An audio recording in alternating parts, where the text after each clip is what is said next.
Hello, good morning. Happy Friday Eve, everyone. Welcome to another show of Insight Sports Talk with myself, Johanna-Rosalye, and my amazing co-host, PLR. How are you today? I am good. How are you doing? I am great. We have some activity going on. Close to having a return for sports. Very close, I hope.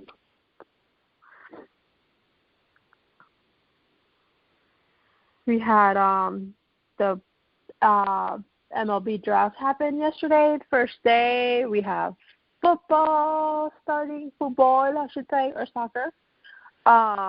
We have basketball making a return. So there's, it's slowly but surely getting to get a start again. Well, and then, the baseball might be kind of sort of close, I think, maybe. The commissioner said we will have baseball in 2020, so we shall see. Yes.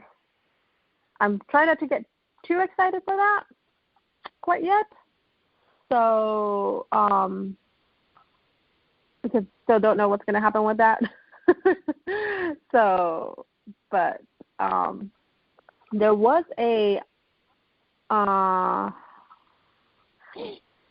thing out there that I saw, it's like I guess you can call it like a rumor, a post out there for MLB that baseball could possibly make a return in July, like the second week of July.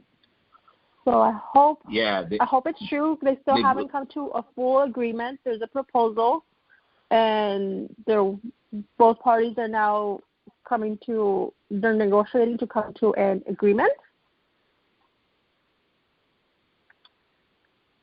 Yeah, they blew their July 4th window, so they're more looking at somewhere between the 11th and the 15th.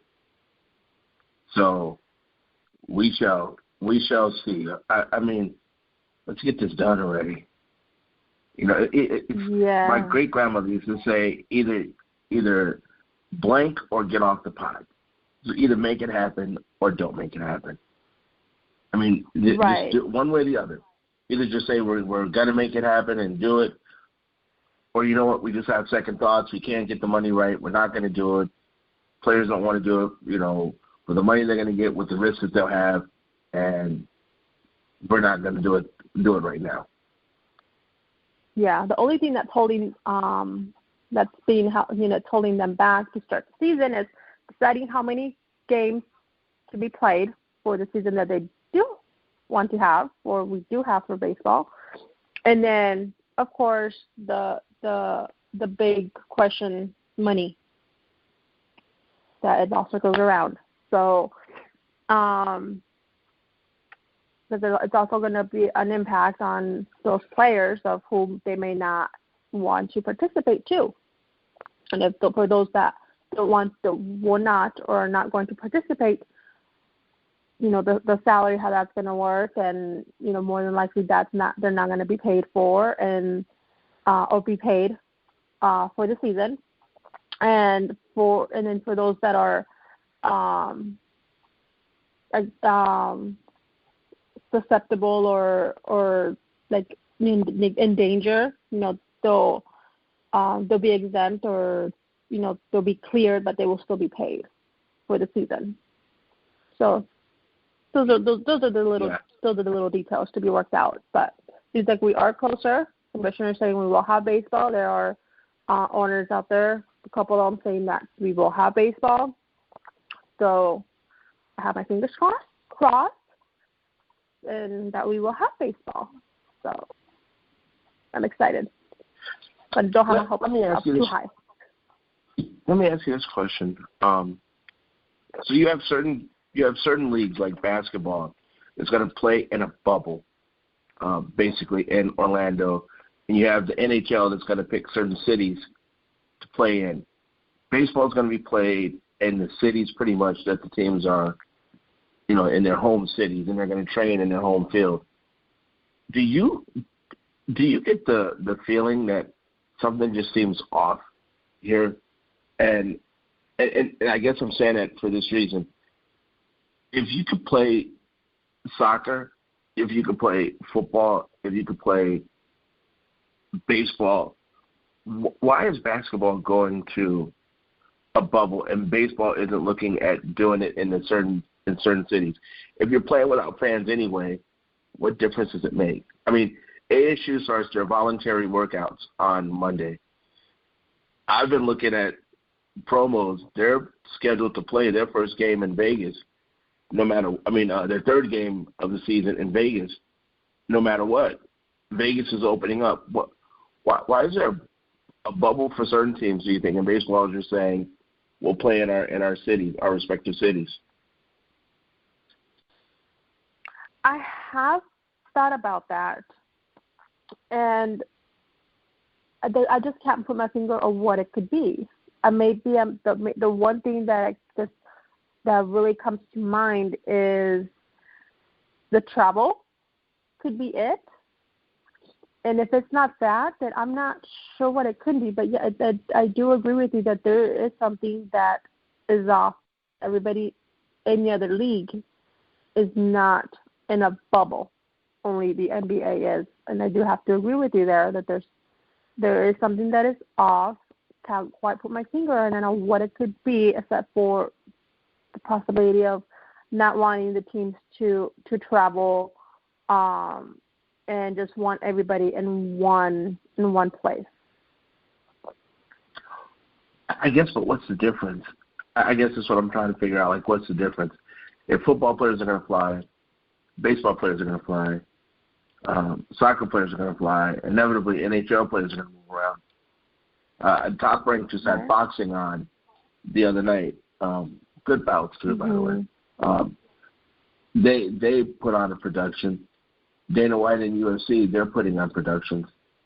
I'm just confused. Like I'm hearing one thing, but my eyes are saying, wait a second, though, why is this different? Just like I don't know, just something doesn't seem right. I can't quite put my finger on it, but something doesn't seem right. Yeah, I agree, and I don't. Yeah, I don't know. I can't. I know you typically have an answer for almost everything, but you got me on this one.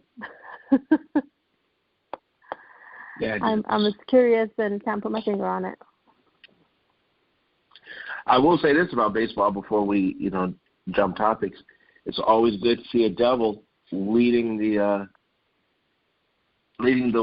storyline as a Sun Devil was selected as the number one overall player by the Detroit Tigers yesterday. Yes, I thought that was awesome. So we have, I believe, like 9 or 10 ASU Sun Devils as part of the MLB draft. We also saw another player be drafted by the other school in Arizona as well, by the Yankees. So it's good to see that talent there and how, just their athletics, and especially ASU being out there and the amount of players that they have, which is something that you don't really see, especially like in baseball, at least in my opinion, that you have so many out of just one school be part of the draft to participate. Are they all going to get drafted? Maybe not. But just to be, saying that they're going into the draft and be such a large amount, I think that is great. Yeah, good old Spencer Torkelson, number one out of ASU. Just has a good sound to it. Excuse me, good sound to it. And then the Diamondbacks,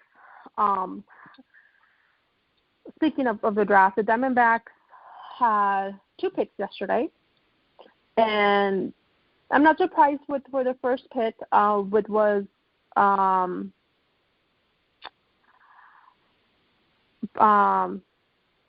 Bryce Jarvis a pitcher. pitcher Out of Duke. I was out of Duke. Yes, I was not surprised that the Diamondbacks went for a pitcher.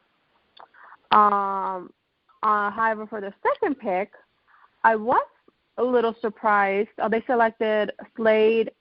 I'm not sure if I'm pronouncing this right, because Sony, I believe is how you say it, out of the University of Miami, another pitcher. So I am surprised and I am not surprised, because there is a need for arms. We know that that's something that the Diamondbacks continually struggle with. But at the same time, I think that they also need, because when it comes to injuries, we've also seen it, needing an outfielder, needing somebody on that defense, and needing somebody, to also deliver on those, with that heat and that bat. Yeah. What was your take, and what do you on their first two picks yesterday? I think pitchers are the most important thing there are when you're restocking your minor league. So I understand why they did that. I mean, I hate to say it like this, but bats you can find in later rounds. Hell, I think Mike Piazza was selected in like the 66 rounds, whenever they, back in the day. So you can find bats, but if you can get some arms, whenever you hear big trades for people or guys that won't trade someone, it's always a minor league pitcher.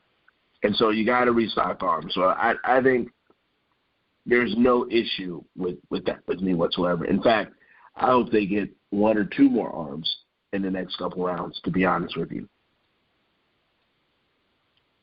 Yeah, and I don't think it would hurt them. I mean, even after the draft, the Diamondbacks had a conference call via Zoom, and Mike Hazen even stated that there's a possibility that that they can maybe get all arms.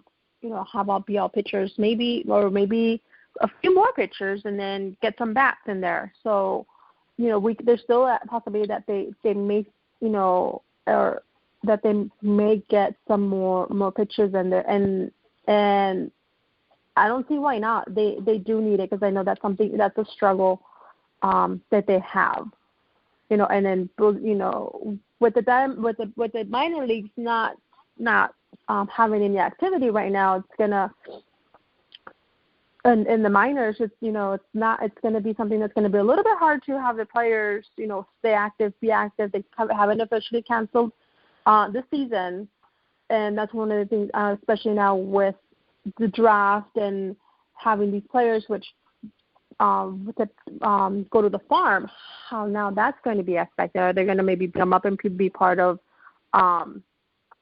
somehow be part of the play of the team, or even if it's just workouts, or are they gonna, how that's gonna work? Because right now MLB doesn't have a plan for that, and they even said in the call that's right up in the air.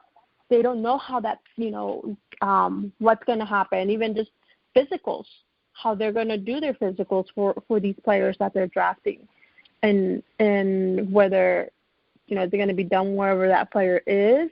Are they going to fly them down here? It's everything's, the